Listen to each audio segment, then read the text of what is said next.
Aujourd'hui, dans les chemins d'Israël, nous vous emmenons à Ein Chatot, un site archéologique sur le plateau du Golan, un site à découvrir ensemble.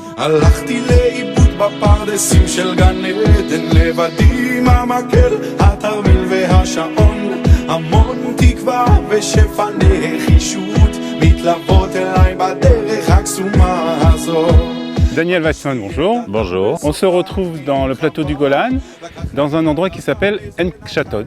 Et c'est un nouvel endroit, pratiquement, hein, c'est tout récent. C'est un site qui n'est pas neuf. Le site touristique est tout neuf. C'est un site, en hébreu, il s'appelle Ein Chatot. Des années, il était connu dans son nom arabe, qui était El Kanatir. Quand Kantara ou Kantir, c'est en fait des arches, et on verra plus tard pourquoi il tient ce nom. Et ce site qui a été ouvert par le comité en fait du Golan a été ouvert il y a 3 ans, bien sûr avec la pandémie et le corona, on peut dire qu'il est tout neuf et que ça fait peut-être 1 an et demi qu'il est ouvert.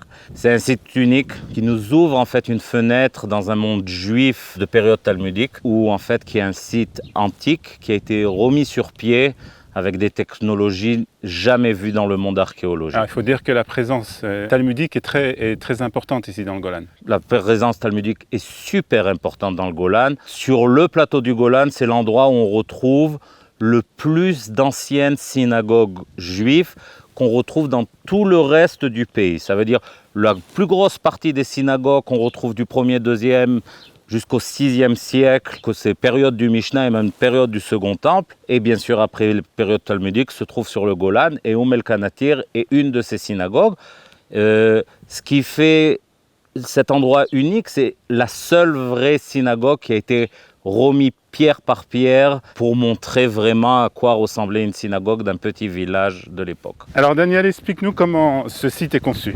Après qu'on est en fait dans le centre où on est reçu, où on paye, et qu'on voit le petit film, on sort et on commence à descendre des escaliers qui en fait sont basés sur l'ancien trajet que faisaient les archéologues pour descendre et faire la fouille. Tout est conçu et construit d'une telle façon qu'il se sert d'éléments de la région.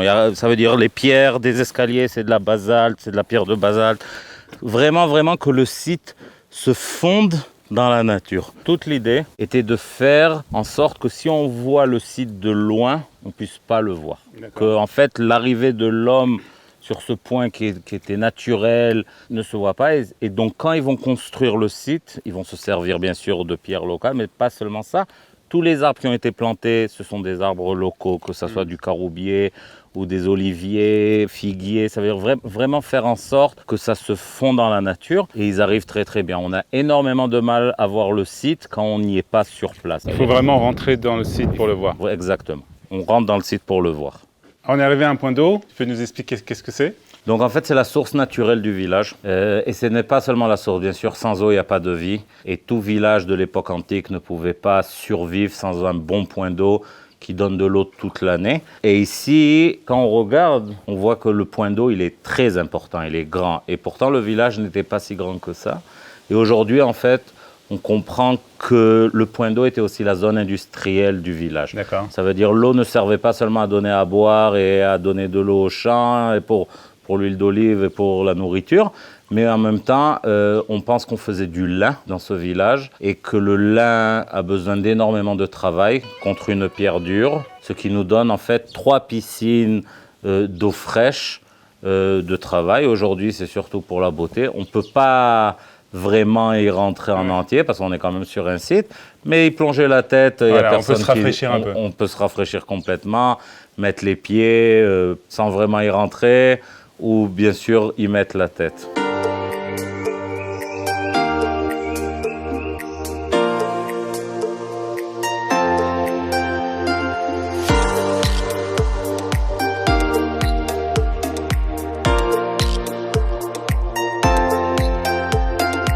Alors là, Daniel, on se trouve à l'endroit principal de ce site de Ein Chatot, c'est la synagogue.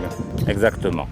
À savoir aussi que quand on parle d'archéologie, surtout d'une archéologie qui est ancienne, d'habitude les bâtiments qu'on retrouve, c'est les bâtiments principaux. C'est ceux où les communautés ont mis le plus d'argent et qui est le plus grand. Et quand on cherche un monde juif, on va d'habitude retrouver la synagogue, qui était en fait le bâtiment principal de toute la communauté. Et c'est aussi pour cette raison-là que c'est en fait le bâtiment qui a été reconstitué du site. Alors la reconstitution là a été faite avec une méthode technologique toute nouvelle. Non seulement toute nouvelle, mais surtout unique, jamais essayée auparavant et qui a été à la base où le monde archéologique, il y en a beaucoup qui sont sortis contre parce qu'ils ont quand même construit une grue sur un site archéologique. Mais l'idée, en fait, c'est la première fois où un site a été complètement mis à plat avec des lasers pour savoir chaque grandeur de pierre. Chaque pierre a été numérotée. Chaque pierre a reçu aussi une petite puce électronique où on pouvait passer pour savoir exactement où elle était. Chaque pierre a été complètement mis dans un ordinateur et en fait l'ordinateur c'est lui qui a remonté la synagogue en 3D en tant que puzzle. Et après, en fait, avec cette aide de l'ordinateur, en fait, ils ont reconstitué et reconstruit une pierre après l'autre. Il faut comprendre que chaque pierre qu'on bouge ici, on parle d'une demi-tonne à 2-3 tonnes. Et donc, chaque pierre a été reconstituée. Chaque pierre est originale et c'est exactement la même pierre dans laquelle ils se sont servis. À la même place où ils étaient à la même place où elle était à l'époque. Donc, à l'intérieur de la synagogue, tout ce qu'on voit, presque tout ce qu'on voit est original.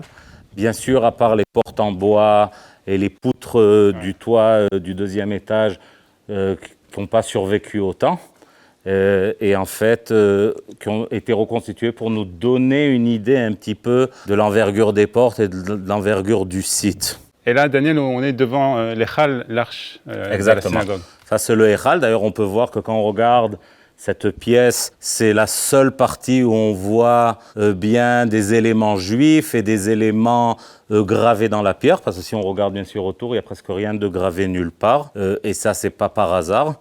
Et ces sculptures sont des sculptures de l'époque aussi ? Tout est original, à part certains morceaux qui ont été refaits où on n'a pas retrouvé le morceau, et donc ils ont été exprès faits d'une couleur différente pour pas qu'on nous donne la fausse impression où il n'y a pas eu, on va dire, de main moderne qui a touché. Comme on peut voir, la synagogue, elle rappelle plus une synagogue séfarade, pied noir, nord d'Afrique, qu'une synagogue ashkénaze.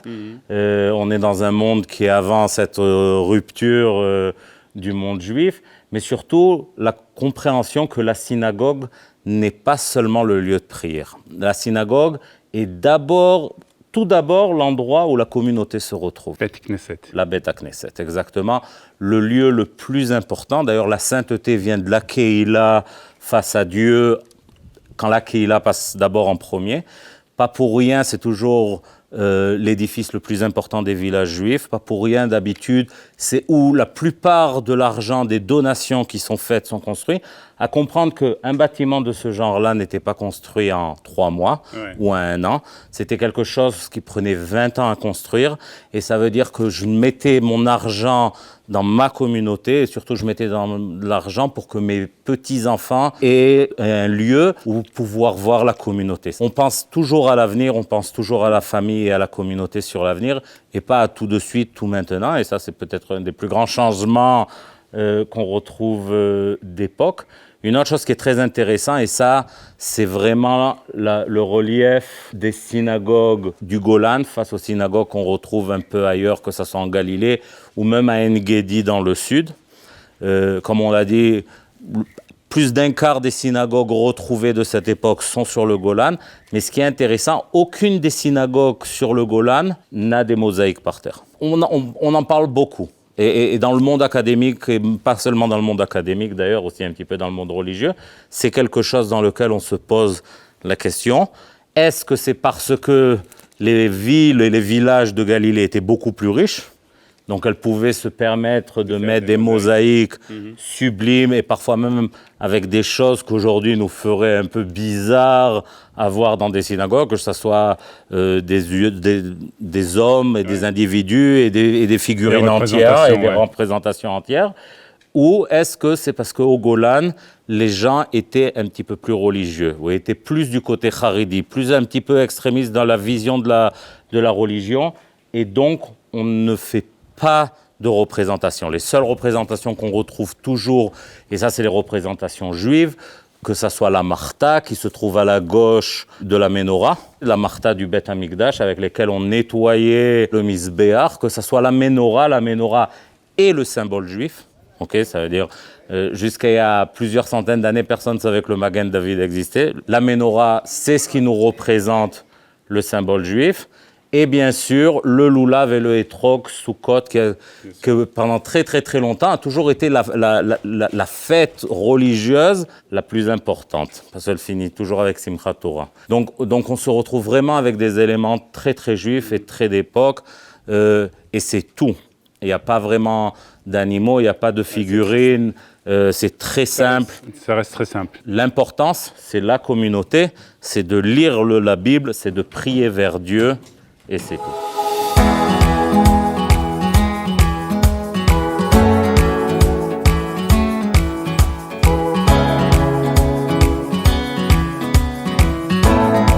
Daniel, pour terminer, quelques renseignements pratiques sur ce site de Ein Chatot. Alors, Ein Chatot est un site payant. Adulte, c'est 25, enfant, c'est 15 shekels. Facile à passer ici, 1h30, 2h, même 2h30 facilement. Il faut savoir que le site offre autre chose, ça veut dire en plus des heures habituelles où il est ouvert, à regarder dans le site internet, il y a des activités qui sont proposées le soir, la nuit. On fait des tours où on montre les étoiles, astrologie, tout ce qui va avec, et aussi des tours qui racontent un peu l'histoire à la lumière des bougies. Bien sûr, le site est bien éclairé. On peut faire aussi des événements ici, bar mitzvot, mariage. Alors ça, c'est notre bonus. S'il y a des gens qui veulent faire une bar mitzvah ou un mariage dans une synagogue qui a presque 1600 ans, on peut le faire. C'est un des seuls endroits en Israël où on peut vraiment louer une ancienne synagogue et il y a de la place pour faire aussi un buffet et pour faire des repas et ça fait vraiment des trucs uniques. Quelque chose de très important aussi, ce site est accessible aux handicapés. Oui, et ça a été une décision qui a été faite dès le départ. Ça veut dire, quand ils ont conçu le site, toute l'idée c'était que quelqu'un avec une chaise roulante puisse arriver et à la synagogue et au point d'eau et rentrer bien sûr aux toilettes et tout. Donc, pour arriver à accéder à l'endroit où on paye les billets, il y a un ascenseur qui vous prend du parking ici. Et puis après, bien sûr, si vous êtes en chaise roulante, ou on vous descend en tuk-tuk jusqu'au site, ou bien sûr, si vous avez un véhicule adapté, vous pouvez descendre avec votre véhicule en bas. Daniel, merci de nous avoir fait découvrir ce site. Mon plaisir, c'est un des sites les plus beaux en Israël. Et on se retrouve très bientôt sur Studio Kalita pour un nouveau numéro des Chemins d'Israël. בפרדסים של גן עדן לבדי עם המקל, התרמיל והשעון, המון תקווה ושפע נחישות מתלוות